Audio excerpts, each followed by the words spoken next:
Oh, they have the most vibrant, bright colors. If you just check the website, really you want to have all the 60, 50 shades because 50 shades of of color. Yes, Ecoline.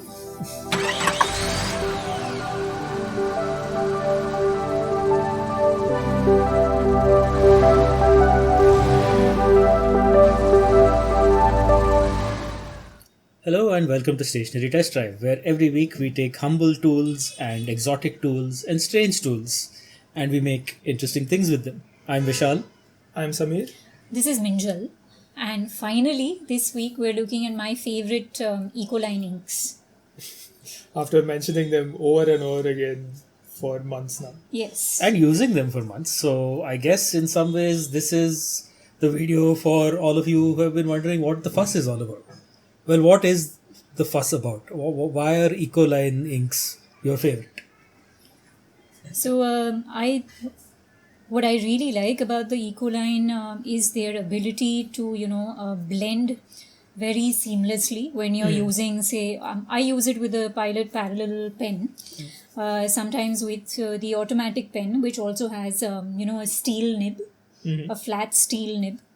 You can really very smoothly put down a layer, blend it with the other colors. They're available, I think, in 50 plus shades. Yeah, I think 60 the last that I read. Correct. Okay. And while I haven't used it for painting as such, I know that a lot of artists also make paintings with the Ecoline inks, which is when I saw it on YouTube, I was a little shocked because I assumed these were meant for writing more like fountain pen inks, but artists do use it for paintings as well. So I think we've covered this before, but what is the difference between an ink and a paint or a fountain pen ink or a Sumi ink? It's quite a murky. So inks are often, and we have covered this before, fountain pen inks especially are what we generally like to call inks. And inks are usually dye based and in a water medium with some sort of thickener. Right. A Sumi ink is unusual in that it is a pigment based ink. So it has a medium and it's also in water, but the material in there that gives it its color is not a dye, but it's a pigment. In the case of Sumi ink, that's carbon black. Right. Dyes sort of dissolve into the medium of an ink, whereas a pigment is generally just sort of held in suspension. Okay. And most paints actually have pigments rather than dyes. So the watercolors that we use are all pigment based. Right. Whereas this would be a dye based formula. Right. So which is why Ecoline kind of sits in this strange world between inks and watercolors, because Ecoline inks are, in fact, they're not even, most of the time they aren't called inks. They're referred to as liquid watercolor. That's right. Liquid watercolor paints or whatever. But yeah, essentially because they are dye based and they're water based, they are in chemistry more like an ink than a watercolor. But I believe this one uses like a gum arabic as a medium in addition to the water. So that gives it that certain amount of sort of, the thing you were saying about it blending easily. Right. So it is very close to a fountain pen ink, but I guess the range of colors that they're making it in also makes it a very viable watercolor. Oh, they have the most vibrant, bright colors. If you just check the website, really you want to have all the 60, 50 shades because 50 shades of color. Yes, Ecoline specifying. But it's, I really enjoy using them. Obviously, I've spoken so much about them. Did you all enjoy using it for non-lettering purposes? Well, we certainly did, and we used them for non-lettering purposes. Why don't I show you what I did, which does include some lettering, but is mostly an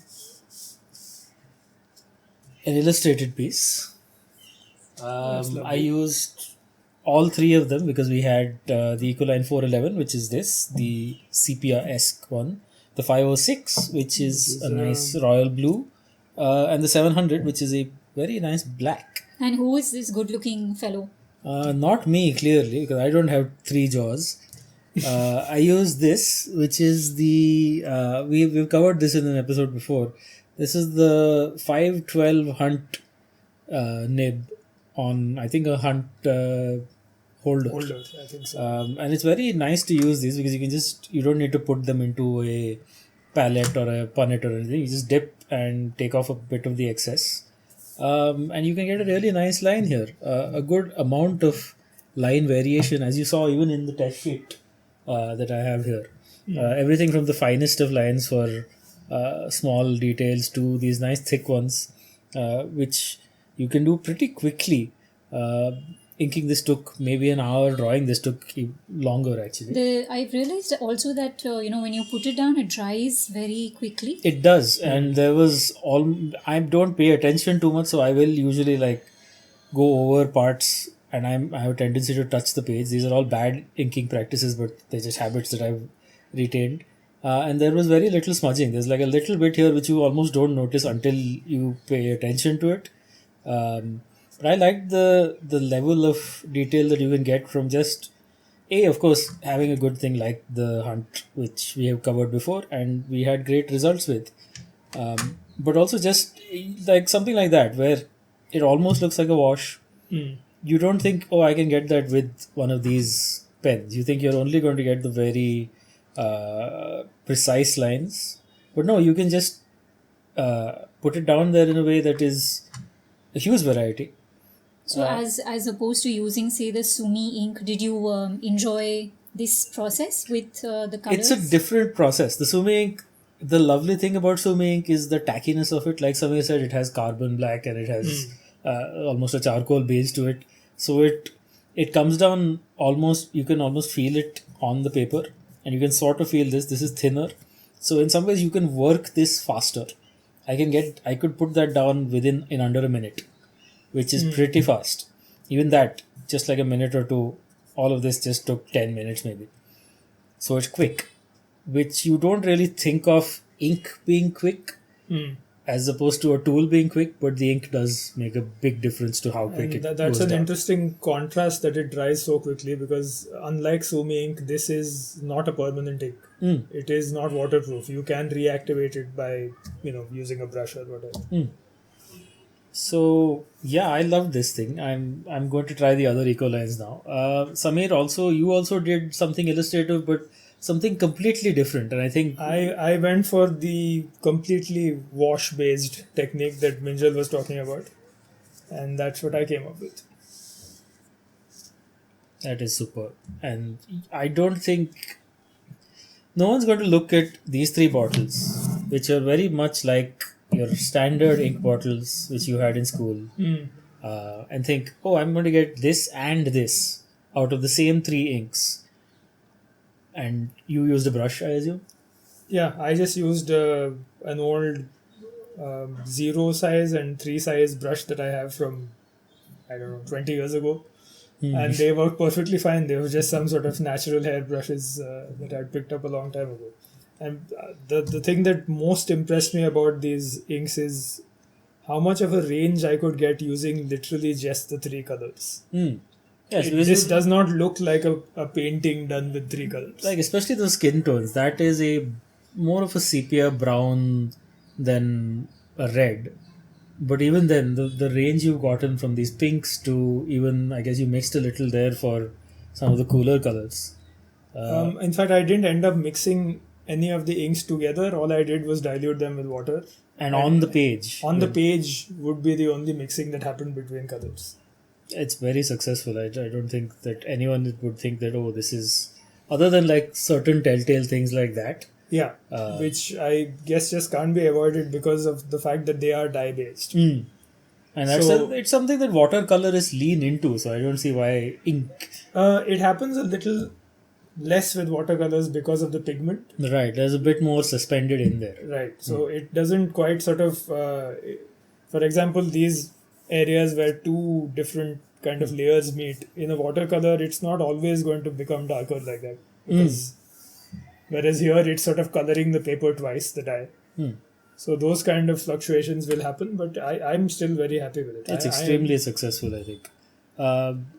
And speaking of successful things, the successful person who successfully incepted the idea of us covering Ecoline inks after, I don't know, 30 weeks of listening to it. Minjal, you have done some very unusual calligraphy even for yourself. I've never seen this style from you. So this is called the Jubilee script. During the pandemic, there were very generous calligraphers who were actually conducting free Zoom sessions for lettering enthusiasts across the world. There is a calligrapher called Carol Dubois. She is the one who has actually been popularizing this script. So it's a combination of a lot of whimsical, strokes and some broad strokes, again done with the Pilot Parallel pen, which was the first episode that we did, and then the first introduction to Ecoline inks, I think. That's also correct. So I obviously used a different set of inks. I used the yellow and green with a lot of blending. Now, you explained this to us in that Pilot Parallel pen episode as well, that you can almost like feed them to each other. That's right. You can take the nibs of the tips of two Pilot Parallel pens and just like transfer the color from one nib to the other, and even that works. So they're very convenient. Now a Pilot Parallel pen, the cartridges that are a part of this set, they're very heavy inks. You don't get this lightness that you get with the Ecolines because they're somewhere like a great mixture of fountain ink and watercolor, but neither, and they work really well. Yeah, I think that lightness, it's hard to describe just how good it is and how unique it is.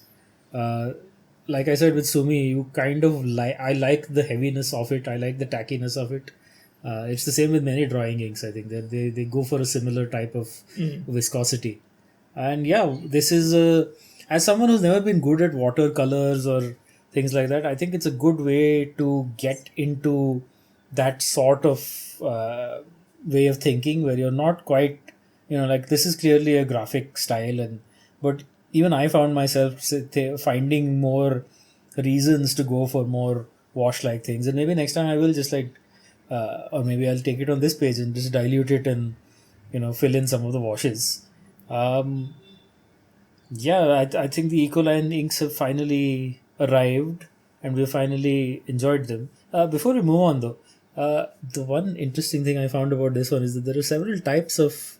Is there some kind of logic to the way, like for instance, the two C's are different? Are there in this method, this font almost typeface? So, I've tried looking up the Jubilee script and there is really no material on it. Okay. I am quite convinced that Carol has probably just, invented this herself. Well, that's usually, I think all scripts are invented. I don't know what to make it sound too. But I just think that it's a really fun script, as in you don't really have to think too much, and you can just play with the alphabets and make your, hairline strokes, broad strokes, and so it is flexible in what you want to put down per your whim. Right. And that's why you get such a nice whimsical font and such a nice whimsical and all of the sort of uneven blending here works even more so with this kind of script. Right. Now the Ecoline are actually part of the Royal Talens brand, right? Yeah, from the Netherlands. And it's the same group that does the Rembrandt and Van Gogh and those ranges of paints as watercolors, well, right? and mostly and oils. And the Rembrandt soft pastels is what really sort of made them famous. Like they've been around for more than a century, I think now. So how did they go from Rembrandt and Van Gogh to Ecoline? That's a very different brand. That's because I think the Talens company has kind of changed hands several times over their history. They started somewhere in, I think, 1899 as just Talens and made just inks for a long time. They made typewriter inks for quite a while. I think the Ecoline brand has existed since 1930 or so. We can do a test of typewriter inks, so that will be a very noisy episode. We can try. And so since then, I think they've been owned by other companies, and most recently, of course, now they're part of the Sakura Japanese brand. Right. Like the great, venerated, and beloved in this household, at least, Sakura company. Yeah, and I think we've said this before. Sakura clearly likes to go for things that are extra colorful, and you can definitely say that about the Ecoline inks. What we should, I think, test out is also the Ecoline brush pens. Available again in the same kind of shades, almost 60 plus. Brush pens? Oh, okay. I thought they're water brush holders, like, because I do have a Sakura water brush that is trusty and used every day. Yeah. I think Ecoline might have those water brushes as well, but they do also have an entire range of brush pens in these same colors, I guess. Well, if you watched our previous episode, you know that we're not exactly, kind to people who don't produce the best brush pens. And it's also to do with the fact that maybe we are not as familiar with brush pens as some of our own, of the other sort of more structured writing instruments. True. And if you use the Ecoline adjacent brush pens, or if you use any other ones, do let us know in the comments what you use them for, and do show us stuff. The one thing I would like to say about the Ecoline inks, and I'm calling them inks because they look like an ink to me and they're in a bottle. But yeah, they do call them a liquid watercolor.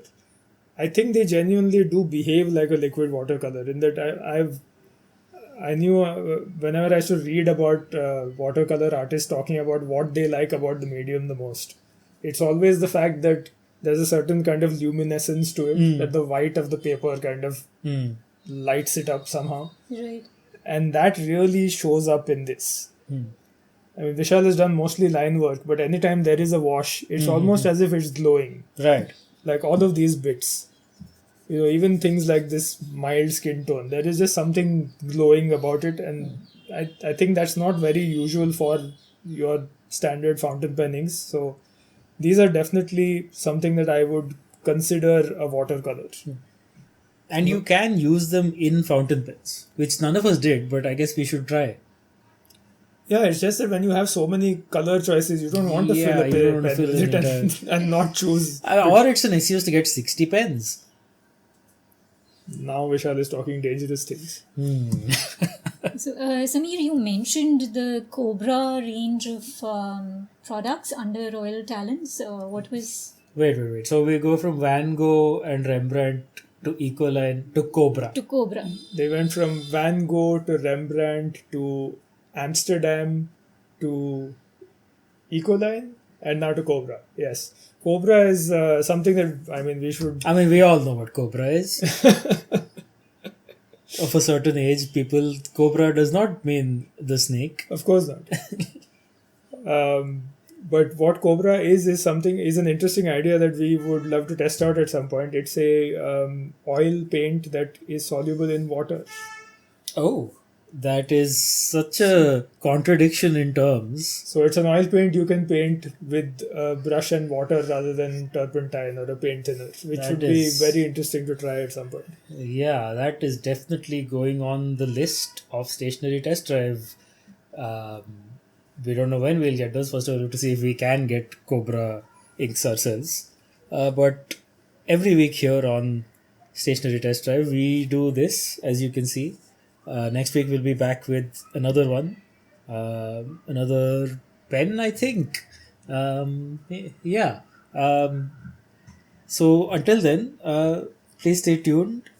Please follow us on social media at the links on screen and in the description, and follow Inky Memo. Subscribe to the Inky Memo newsletter, where there are stories about stationery, its history, the culture around it, the people who make it, and the people like us who use it in stationery test drives every week. Until next week, I'm Vishal. I'm Samir. This is Minjal. Cobra!